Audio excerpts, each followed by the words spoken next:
Mmm, great coffee, hon. Thank you. It's Maxwell House. Maxwell House? I thought we were Folgers family. In fact, it is Folgers. Um, so the title of this video here is Update on My Future. And I don't want to make it sound glum or that I have a crystal ball and I just suddenly discovered what's in store for me. But crystal ballness does rear its ugly head sometimes in life. And over the past month, um, an old friend of the family died, and her death was not uh, surprising.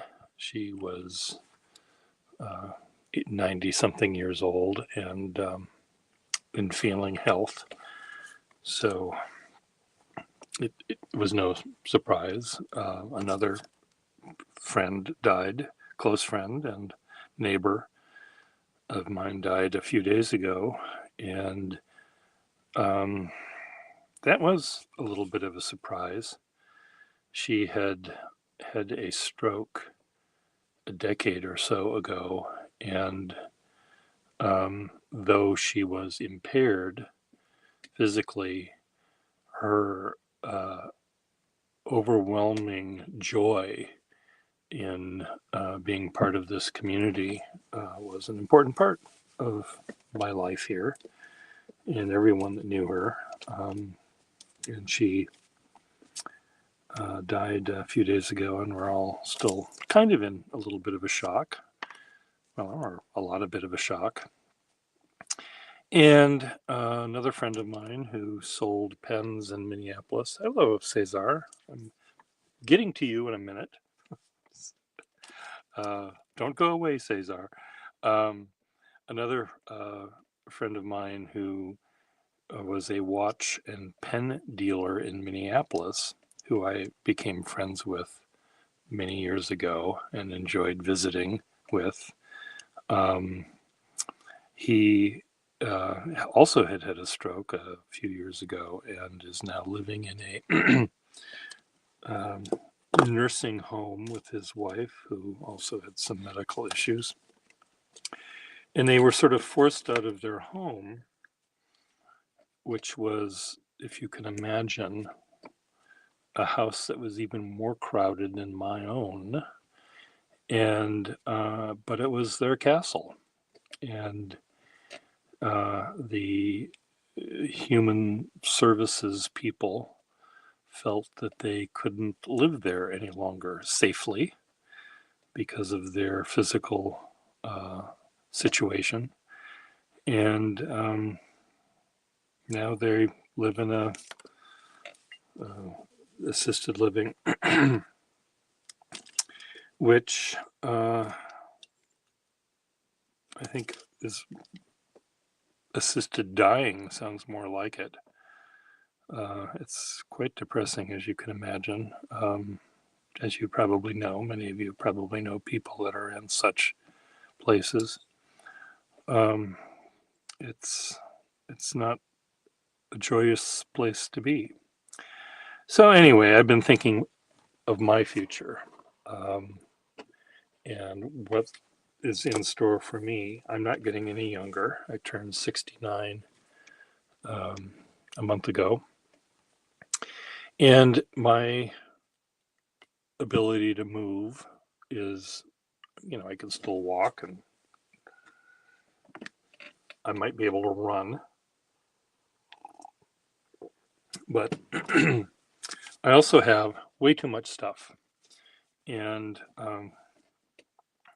there's so much stuff I bought, uh, supplies to make art, uh, books to read. I'm never going to read them. Um, Pens to use. Well, I'm a pen collector, so that's part of having lots of pens. But I'm realizing now I have to start getting rid of some things. And so one of my things to do is every day I'm going to get rid of a box of stuff. A box, like a banker's box. It could be clothing that doesn't fit. I'm never going to be a 32-inch waist anymore. Why do I have 32-inch waist pants in this house? I don't know.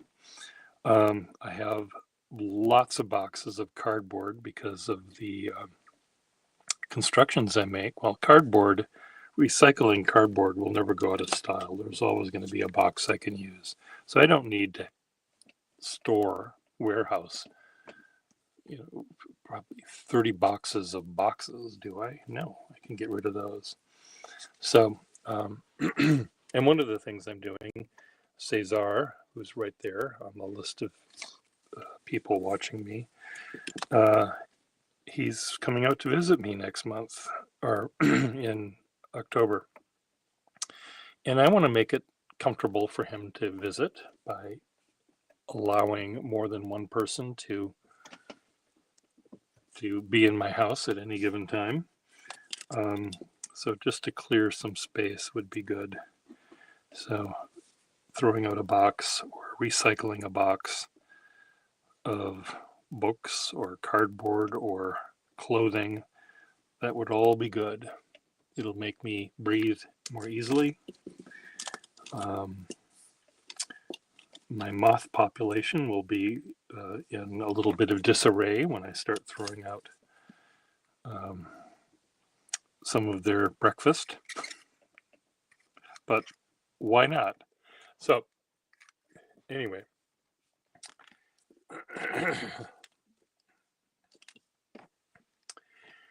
another thing I'm here to talk about is a more immediate future. At noon, my time, Eastern, I'll be talking with my friend Cedar from California about his pen collecting history. He has decided over the last year or so, or 6 months, that he's done collecting. It doesn't mean he sold every single pen he owns. He sold or gave away pens that he doesn't have time to fix, doesn't have the desire to repair. He, like me, is an artist and originally was attracted to pens to use to draw with. And he's decided that he only needs these pens. And I don't know how many pens there are. Are there 100? Are there 50? But we're going to talk about his history of collecting, which is different than my history. It's different from your history or your history of pen collecting, but it will be an interesting thing to discuss. And I want to do that with more pen collectors, especially pen collectors who have decided maybe that they're done, or decided maybe that they're switching gears entirely and going to only collect modern pens, maybe not vintage, or not vintage and modern, but just cut part of their collection off to focus on something else. So it'll be interesting to see how different we are and how alike we are. So I will send love to Cedar. One of the things he did mention to me is, I said, "Are you ever going to go to pen shows again?" And he did say, "Oh yeah, I'm going to go to pen shows. I love the people." And I've heard that from many collectors. "Oh, I love collecting pens because of the people." I'm not one of those people. I collect pens because of the pens. No, that's not entirely true. But it is partially true. When my ex-boyfriend and I would go antiquing, we'd do the rounds together. We barely spoke to one each other when each other as we were going through the tables and stuff and the fields. And, on our way home, he'd say, well, did you see the new boyfriend of the guy that sells the military stuff? And I said, what are you talking about? And he'd describe the table. Oh, yeah. I know the table. I never look up to see the people. He looks up to see the people. So that particular couple, the conversation that I had with him was, there was two guys that sold interesting things at a flea market that my boyfriend and I would go to, and they were mainly military kinds of things, not so much guns or things like that or uniforms, but interesting things like field telephones or signal flags or something like that. And I always enjoyed seeing their table. I didn't always buy things from them, but they had really, really cool things. And so anyway, after one weekend driving home, my ex-boyfriend said, did you see that so-and-so, his partner was wearing a dress? And there were two gay guys that ran this booth, and one was sort of short and skinny, the other one was kind of tall and fat, and the tall and fat one evidently was wearing a dress. And I said, well, no, I didn't look up. I didn't see their faces. I was just looking at what they were selling. And he said, well, the guy was wearing a dress. So, and there's nothing wrong with guys wearing dresses. You'd think I would have noticed it, and I would have, I suppose, had I looked up, but I didn't. Anyway, so the next week I made a point of looking up, and the guy that was wearing the dress was telling me he thought that I would find it very interesting to know that Dress Barn had a really nice selection, like as if I was wearing dresses. Maybe he thought I was supposed to start wearing dresses now because he did. But anyway, there are people that go to pen shows to meet the people and to get to know the people. And yes, any person you see 3 times a year or twice a year or even once a year for the past 30 years, you're going to get to know. And some of them you're going to really enjoy knowing. And some people are really, really fun to get to know if you take the time to do it. So Cedar is still going to go talk to other people and maybe get pens repaired, he said. But anyway, he and I will talk later today. So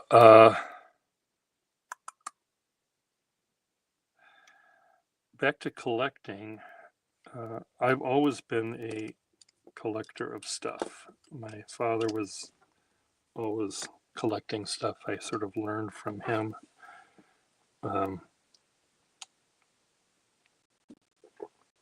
My little brother hates stuff. He wants everything clean and tidy and minimal. I'm maximal, and my other brother is pretty maximal too. And I'm always looking for fun things. And this is one of the fun things I got on eBay over the time I was gone. I won the auction after I had left, so I didn't see this until 2 days ago. And it's a diploma, and it's the class of 1910, and the letters here are made of they're cut out, and there's 2 ribbons, the colors of the school, I presume, purple and gold. And how cool is this?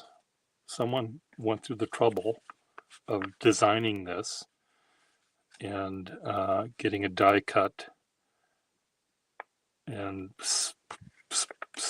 putting ribbon through this thing as you handed this off to the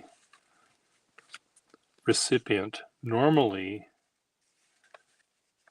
in pencil, you see the name of the person, and I don't know why I can't see that here. I wonder if I folded it wrong.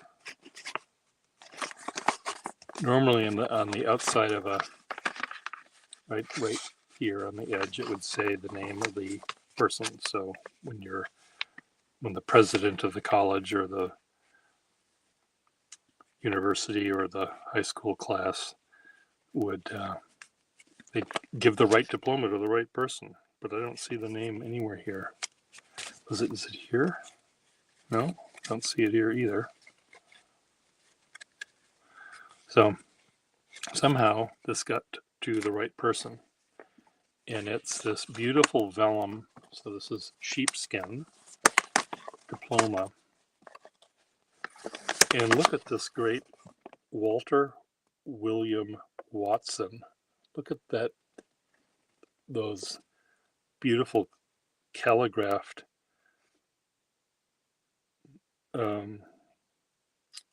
letters.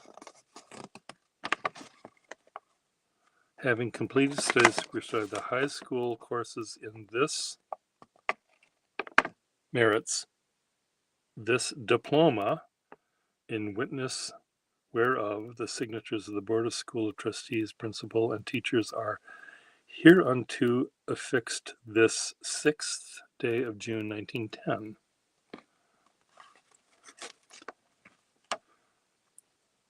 Crawfordsville Public Schools High School Department. And there's the dame looking at the world. This is beautiful. I'm just trying to find out what the sentence is. This high school department, period. Crawfordville Public Schools, period. High school department, period. So far there's Indiana. I forgot the word Indiana. There's two sentences that have no verbs. Then we have Walter William Watson, having completed the studies prescribed for the high school courses, merits this diploma. There should be a period there, I would think. In witness whereof the signatures of the Board of Trustees, principal, and teachers are hereunto affixed this 6th day of May 1910. That's presumably another sentence. But look at the name. Look at the signatures.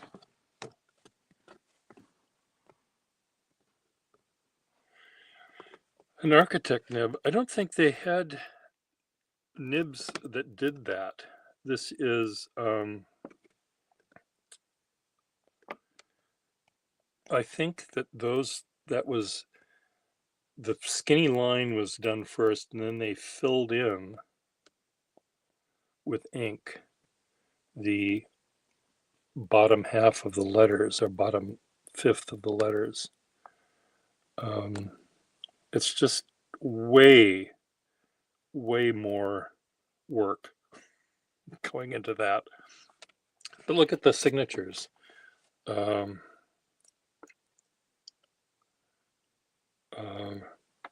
love the bottom one, LCM Marshall. Look at how she makes her capital M.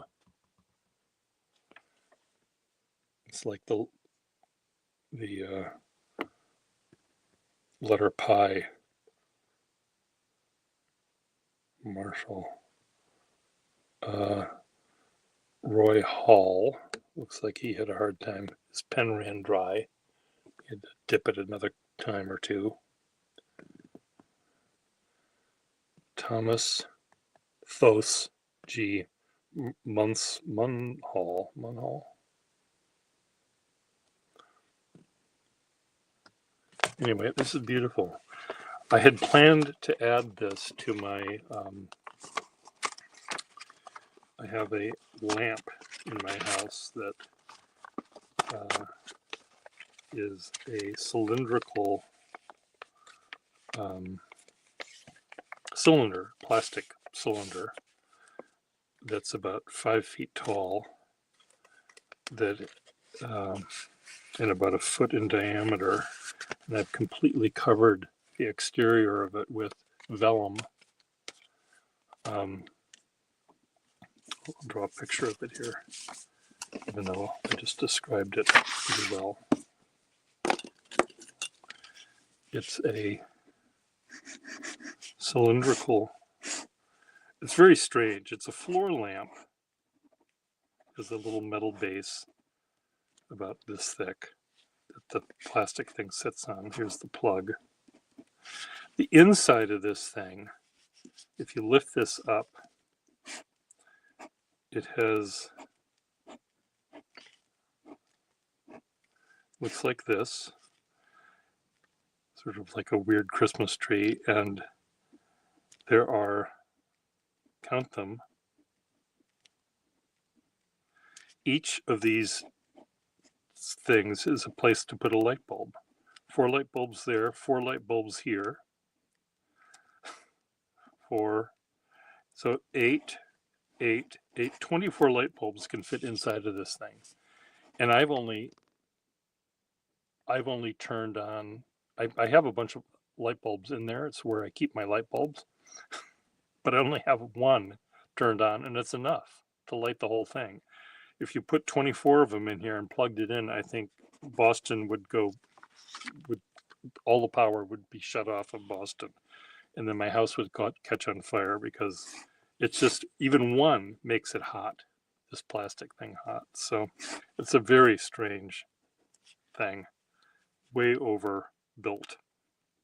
Anyway, so what I've done is I've taken diplomas and I've affixed them to they overlap each other, and I've affixed them to this lamp. And how I've done that is I have tracing paper belts, I think there's 3 of them, of translucent tracing paper sort of glued together, that are a slightly larger diameter than a tight fit around this thing. So I'm able to slide the diploma behind this piece and keep everything together without damaging the diploma, or without damaging the diploma. I didn't want to glue the diplomas together. But the result of this thing is this beautiful, it almost looks like a piece of amber. It's this beautiful yellow, golden color, somewhat orange ish, depending on how many layers of diploma are seen. And it's all full of lettering and calligraphic swooshes and some illustration and more calligraphic swooshes, and every once in a while a gold, opaque gold seal as part of the diploma is seen. So it's just this beautiful, beautiful thing. And I want another one to hang more diplomas on. Cesar, I think you'll really like this. I think you'll find this a lot of fun. It almost seems like it should be plugged in outside, and people can sit around and tell ghost stories and sing Kumbaya or whatever you're supposed to do around a campfire. It has that sort of warm glow. Time for another cup of coffee.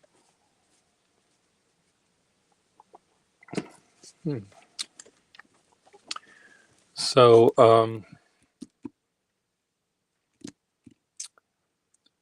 does anyone have any questions? Having listened to me go on and on and on.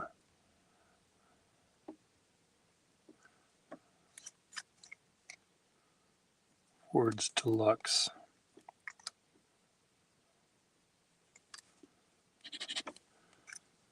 But I can probably put a gold nib in this pen.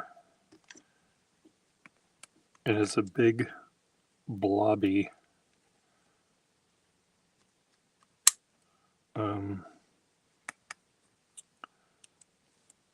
bow. It's the feed is tight, so it did have a gold nib. Sometimes you have big pens like this that have steel nibs, and the steel nib is so much thicker in cross section than the gold nib that the feed would just fall out if it was for a steel nib. So there's a gold nib that belongs in this pen. So I will find a gold nib to put in there. This is a pen only a mother could love. And I like these kinds of pens, believe it or not. Pens that have homemade repairs. So here's a piece of cellophane tape that's kept a crack in the cap from getting worse.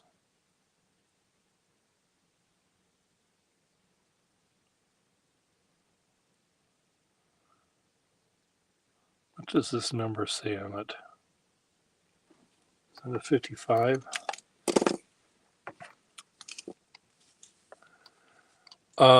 Do I like writing on that kind of paper? It's a 52. Writing on vellum, I mean, not all diplomas are on vellum, but many are. And vellum at one point was sort of the paper that, before paper was invented, or used in Europe anyway. Vellum was what scribes would write on, and they'd usually copy the Bible over and over and over again. But also vellum was used for any sort of document, bill of, not a bill of sale, but land purchases or contracts, important contracts between two people, witnessed thereof and sealed and signed, and this was all done on sheepskin or calf skin. It doesn't have to be a sheep. It could be a cow. And the creating vellum is a very difficult process, or time-consuming process. And but it's kind of fun. You can write on it with India ink, and it will stay there unless you chip it off. So they would have ink erasers, and they were essentially a scalpel, a sharp-edged, sort of teardrop-shaped piece of metal that you could scrape off the ink and correct your mistake. I have done a few things, illustrations on vellum, and I didn't like it so much.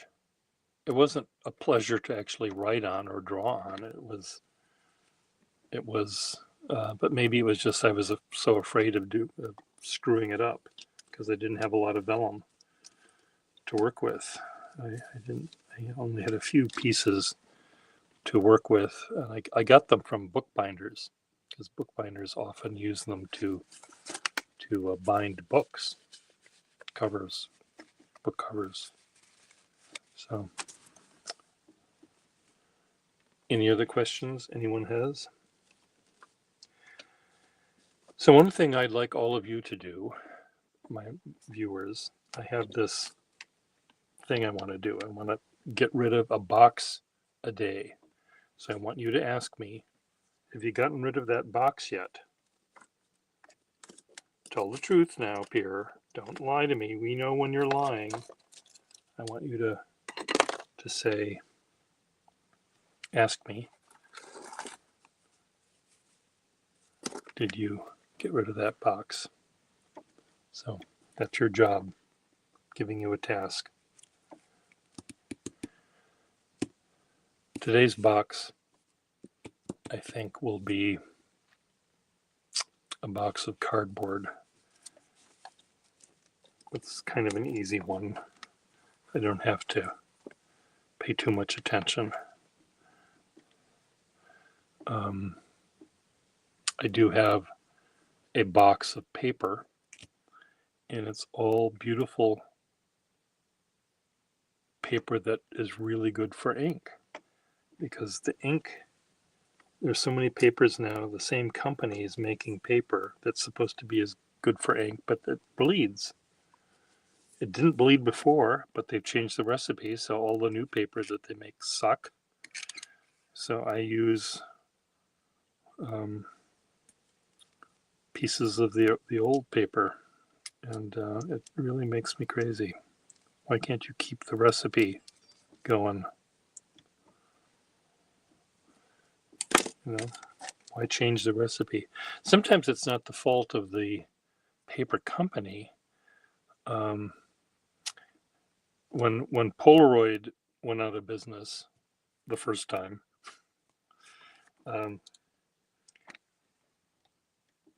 the SX70s, the cameras that would take, or any Polaroid camera that would take film and you could have instant photographs, a group of people that loved that camera wanted to recreate the recipe, but the recipe couldn't be used anymore because some of the chemicals in that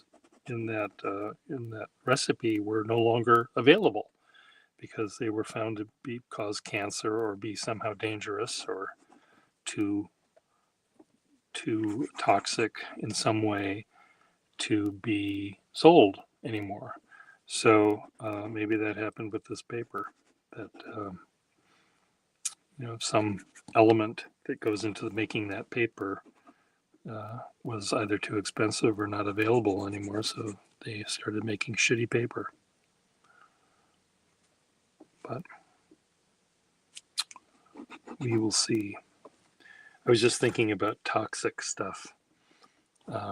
I bought on eBay a dozen of these pencil sharpeners, Basic, Bazic. It's so funny. Maybe it was on Amazon.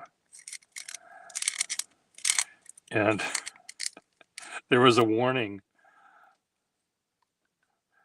may cause cancer in California.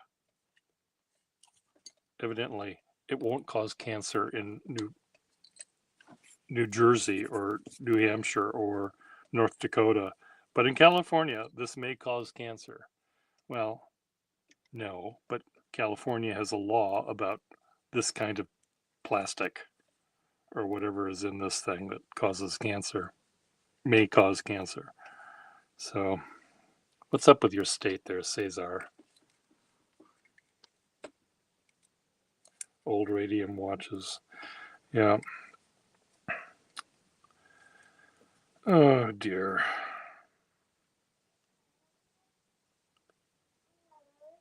Uh-oh. My cat's making funny noises. That means she's gonna throw up. Tina?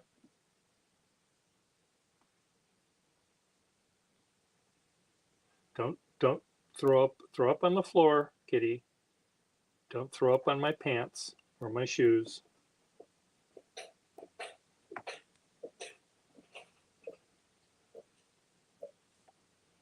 Come on, kitty, just make it go. Oh, yep, there you go. Okay, now do it again.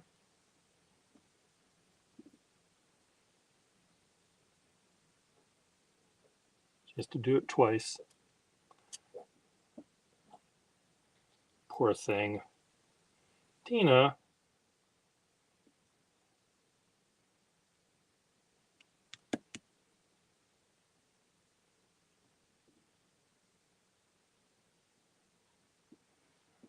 My poor kitty. Tina, don't go back and smell it. Tina. And she's trying to cover it up. Poor thing.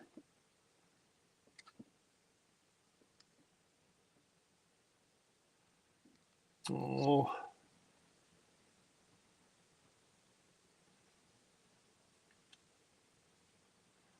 I saw a sad little YouTube video of a cat that only had two legs. It only had its hind legs, and the front legs were either never there or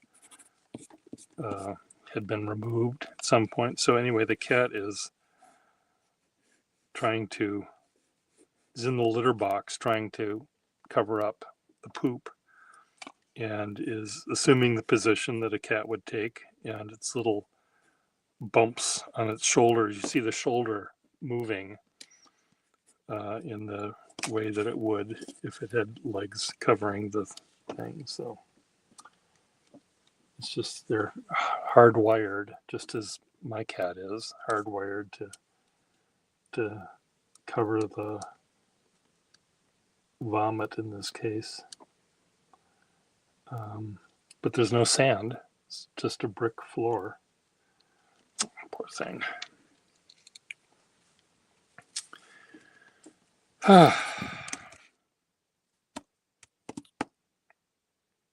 Anyway, so Cesar, one of the things I will be doing is I'm going to, in the next month, for both the Boston Pen Show and for your visit, put together some pens that are going to be really good to calligraphers and to drawers, and start to sell them.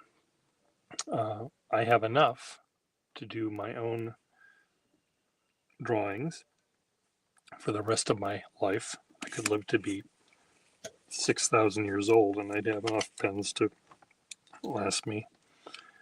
But I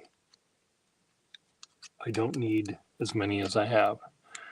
And so my collection is sort of changing as well. Well, it's getting smaller. And maybe by the end of, if I start with 6,000 pens and I sell 5,000 of them, I'll probably have a better collection than I do now, because that collection will have a focus. I don't know what that focus would be. Probably nibs, mainly. But there's so many pens I have that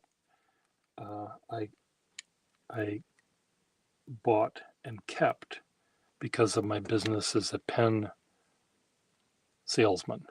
This is before eBay and before things like that, where I was kind of the only person, the only way to get an old pen was to buy it from me.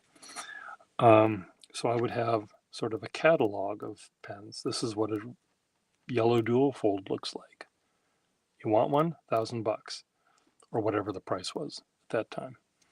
But now I don't need that catalog, that physical catalog.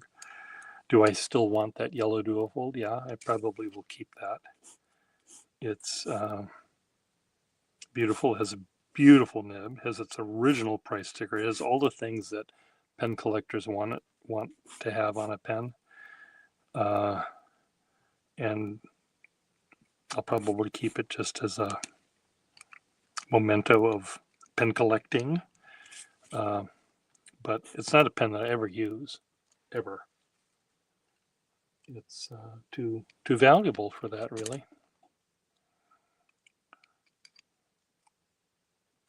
You know, if it falls off my desk and cracks, the cap lip cracks, it goes from $1,000 or whatever, the 2,000, whatever it's worth now, it will go in half, cut in half, just for that one little mistake. So I wanna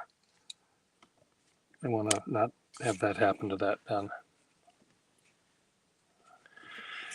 But anyway, Cesar, I know that most of the pens that when the only time I really sold pens to you in person, uh, we focused on the nib. You focused on the nib, which is that's what I focus on, and that's what I still focus on. That's why I keep buying pens. I keep thinking, God, I want this nib. I want this nib. This nib is great. But I have too many pens with too many great nibs, and I don't need all of them. This nib from Cedar was actually quite great, quite good. It's rigid. It's a Waterman rigid nib, which normally don't impress me, but Waterman rigid nibs are impressive because Waterman has in its DNA, it has the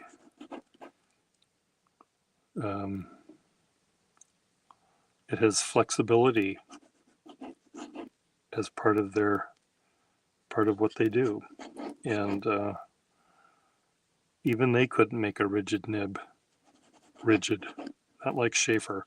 Schaefer could make a rigid nib rigid, but not Waterman. Waterman still, in its DNA, in its genome sequence,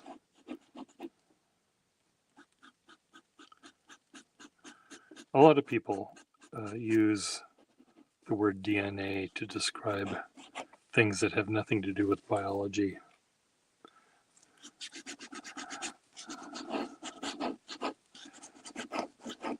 A Republican or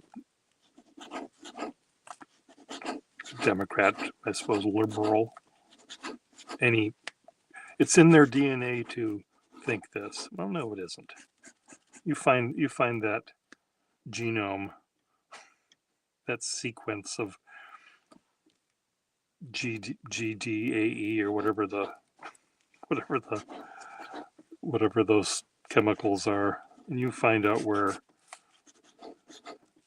burning the flag, find the burning the flag gene is. No, it's not in our DNA political beliefs. But somehow it's in this company's DNA that flexible nibs. I'll stick with that story.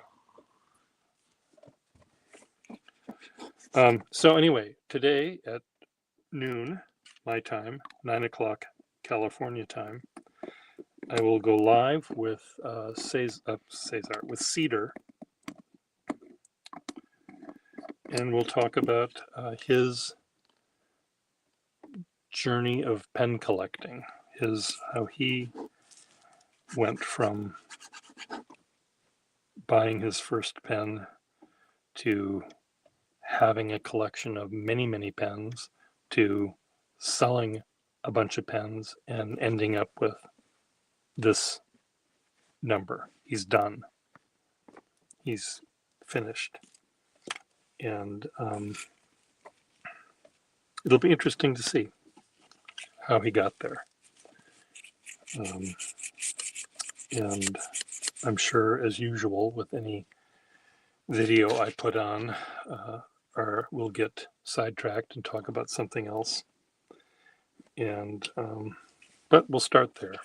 Hopefully, we'll continue there, and maybe Cesar, you'd like to be the guinea pig for one of these as well. I know that you're relatively new at collecting pens, and maybe that would be kind of an interesting counterpart to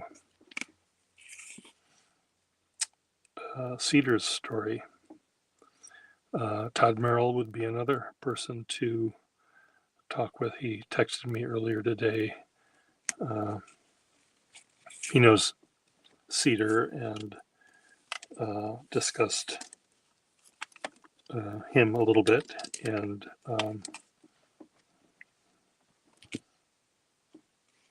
maybe the things Todd brought up, Cedar will bring up as well.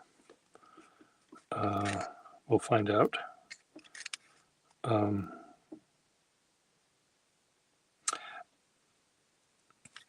But anyway, there you go.